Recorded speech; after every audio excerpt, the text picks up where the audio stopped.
जय हिंद साथियों। आज हम विज्ञान के कुछ महत्वपूर्ण प्रश्नों को देखने वाले हैं जो आने वाले सभी एग्जाम के लिए काफ़ी ज़्यादा महत्वपूर्ण होंगे।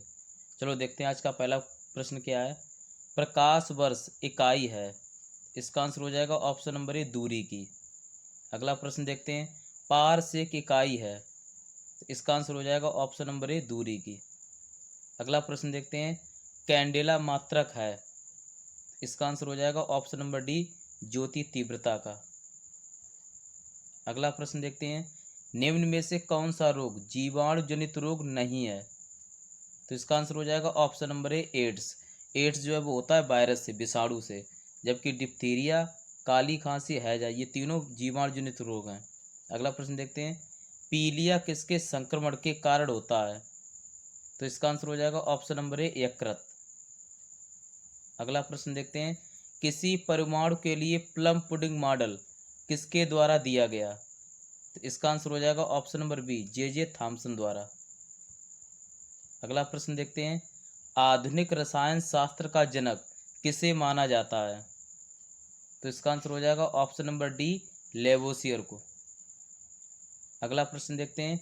वर्ष 1897 में इलेक्ट्रॉन की खोज किसने की थी, तो इसका आंसर हो जाएगा ऑप्शन नंबर ए जे थॉमसन ने।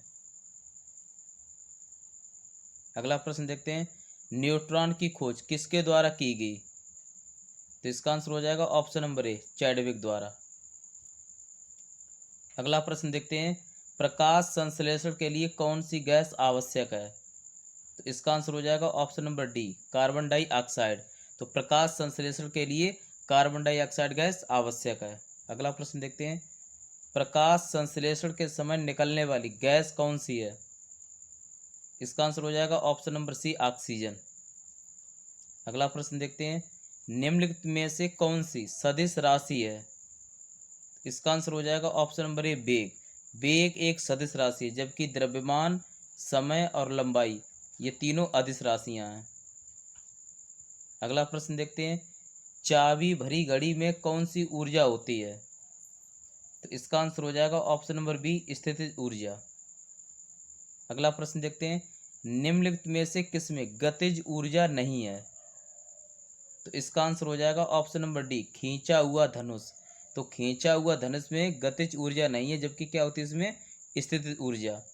चली हुई गोली, बहता हुआ पानी, चलता हुआ हथौड़ा, इन तीनों में गतिज ऊर्जा है। अगला प्रश्न देखते हैं।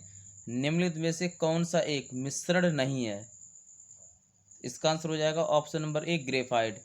ग्रेफाइट मिश्रण नहीं, जबकि कांच, पीतल, इस्पात ये तीनों किसमें आते हैं मिश्रण में।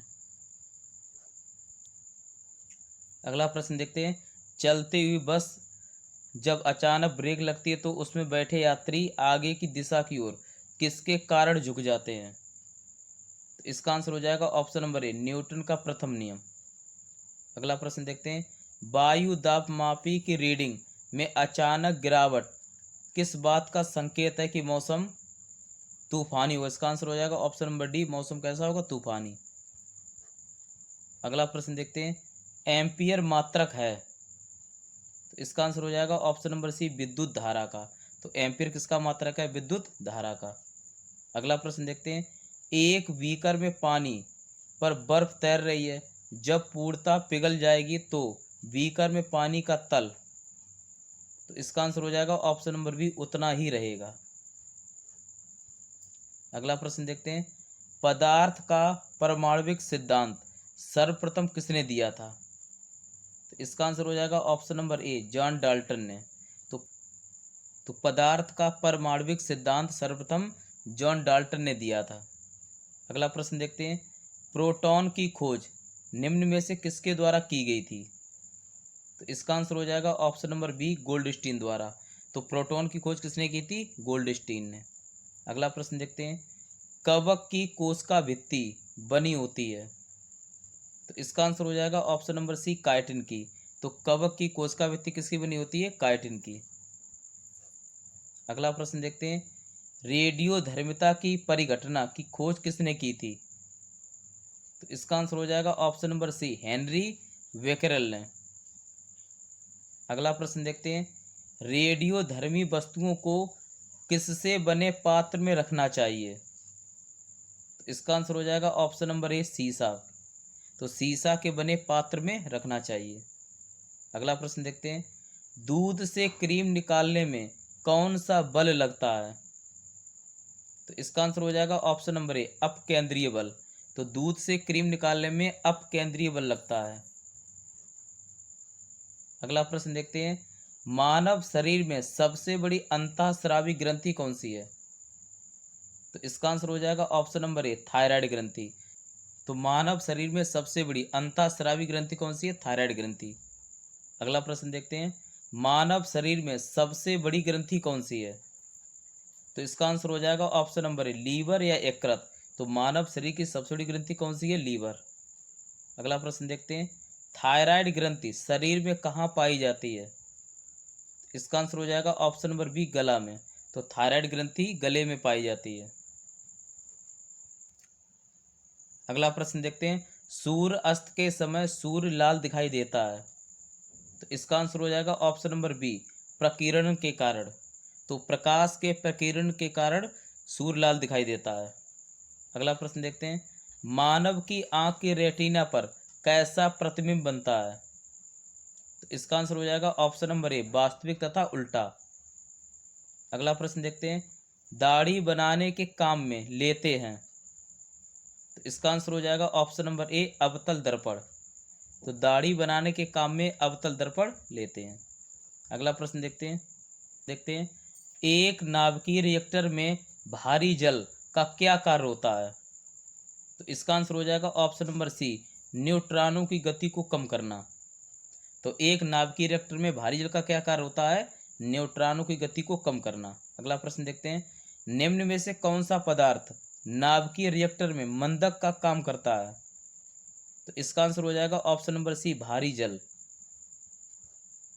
अगला प्रश्न देखते हैं, निम्नलिखित में से किसे मास्टर ग्रंथि कहते हैं?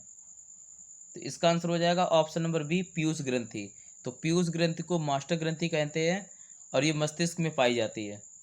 अगला प्रश्न देखते हैं, सूर्य में निरंतर ऊर्जा का सृजन किस कारण होता रहता है? तो इसका आंसर हो जाएगा ऑप्शन नंबर ए नाभिकीय संलयन के कारण। अगला प्रश्न देखते हैं, ध्वनि की चाल अधिकतम होती है। तो इसका आंसर हो जाएगा ऑप्शन नंबर डी इस्पात में। तो ध्वनि की चाल अधिकतम कहाँ होती है? इस्पात में। तो ध्वनि की चाल अधिकतम कहाँ होती है? इस्पात में। अगर आपसे कहा जाए कि ध्वनि की चाल शून्य कहाँ होती है, तो वो होती है निर्वात में। अगला प्रश्न देखते हैं, वायु में ध्वनि का वेग है लगभग। तो इसका आंसर हो जाएगा ऑप्शन नंबर सी 332 मीटर प्रति सेकंड। अगला प्रश्न देखते हैं, बंदूक से गोली छोड़ते समय पीछे की ओर झटका लगना न्यूटन के किस नियम से संबंधित है? तो इसका आंसर हो जाएगा ऑप्शन नंबर सी न्यूटन का तृतीय नियम। अगला प्रश्न देखते हैं, पानी में हवा का बुलबुला वैसे ही काम करता है जैसे। तो इसका आंसर हो जाएगा ऑप्शन नंबर डी अवतल लेंस। अगला प्रश्न देखते हैं, आकाश का रंग नीला प्रतीत होता है। तो इसका आंसर हो जाएगा ऑप्शन नंबर सी। तो इसका आंसर हो जाएगा ऑप्शन नंबर सी प्रकाश के प्रकीर्णन के कारण। तो प्रकाश के प्रकीर्णन के कारण आकाश का रंग नीला प्रतीत होता है। तो आज का हमारे कुछ क्वेश्चन थे जिन्हें हमने कवर कर लिया। अगर वीडियो अच्छा लग रहा हो तो कृपया लाइक करें, शेयर करें और चैनल को सब्सक्राइब भी करें। जय हिंद।